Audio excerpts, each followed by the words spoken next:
दोस्तों मेयर चुनाव होंगे दोबारा। सीजीआई डीवाई चंचोल ने बीजेपी सरकार की मुश्किलें बढ़ाई। जैसा कि आप सभी को पता होगा कि चंडीगढ़ के मेयर चुनाव में धांधली के आरोप लगे थे और ऐसा कहा गया था कि 8 वोटों को इनवैलिड कर दिया गया जबकि वो वैलिड थे।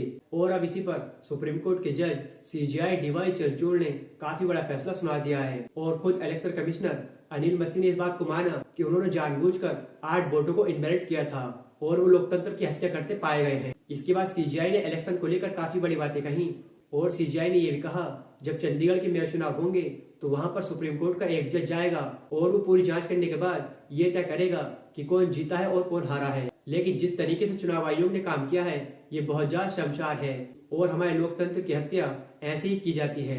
लेकिन इस बार हमने इस चीज को पकड़ लिया है और हम इस पर कड़े फैसले करेंगे। दोस्त, जब से मेयर चुनाव की घटना सबके सामने आई है तब से ही लोगों का चुनाव से एक भरोसा उठ गया है और इस चीज को गोदी मीडिया ने उठाने का काम किया है।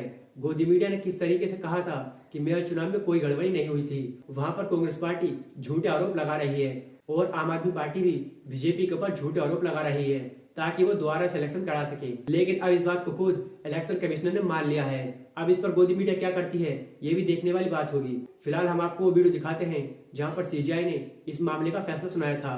पहले आप ये वीडियो देखिए।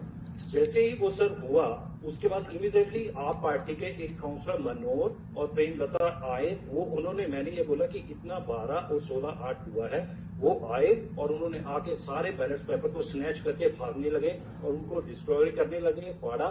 और चंडीगढ़ पुलिस के मार्शल्स ने उनको आकर बचाया और वापस उन सभी बहुत जद्दोजहद हुई वहां पर। जो ये आप काउंसलर थे इन्होंने लेकर भागने लगे। It is quite. पर आप बैलेट पेपर को डिफेंस आप क्यों कर रहे थे? सर मैं आपको पता है आपका फंक्शन एक है, आपको बैलेट पेपर को नीचे साइन करना है।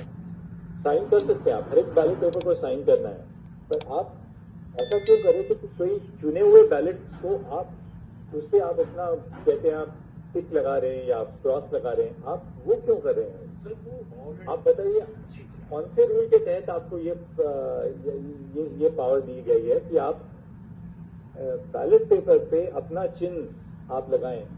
क्योंकि रूल 11 में यह लिखा है कि आप उसको साइन करेंगे।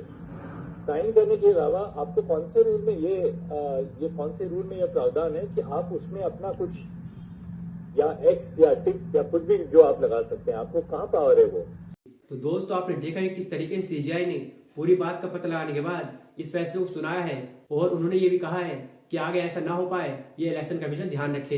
लेकिन दोस्तों, कल तक इलेक्शन कमिश्नर लगातार ये बोल रहे थे कि उन्होंने कोई भी धांधली नहीं की है, मेरे ऊपर आरोप लग रहे हैं। लेकिन सारे सबूत देखने के बाद उन्होंने भी मान लिया कि उन्होंने धांधली की थी। और जब कोर्ट ने फैसला सुनाया तो किस तरीके से इलेक्शन कमिश्नर मुंह दुखाकर भाग रहे थे, आप ये वीडियो देखिए। लेकिन दोस्तों, एक बार फिर से लोकतंत्र की जीत हुई है और सीजीआई डीवाई चंचोल ने एक बार फिर से बता दिया कि जब तक वो अपने पद पर हैं तब तक उनके सामने कोई गलत काम नहीं हो सकता। लेकिन बीजेपी सरकार के लिए अब मुश्किलें बढ़ सकती हैं क्योंकि ईवीएम पर भी लगातार चर्चा चल रही है और हो सकता है कि सीजीआई उस पर भी बड़ा फैसला सुना दें। फिलहाल दोस्तों, आपको इन सब के बारे में क्या सोचना है हमें कमेंट में अपनी राय जरूर दें और ऐसे न्यूज़ से जुड़े रहने के लिए हमारे चैनल को सब्सक्राइब जरूर से करें।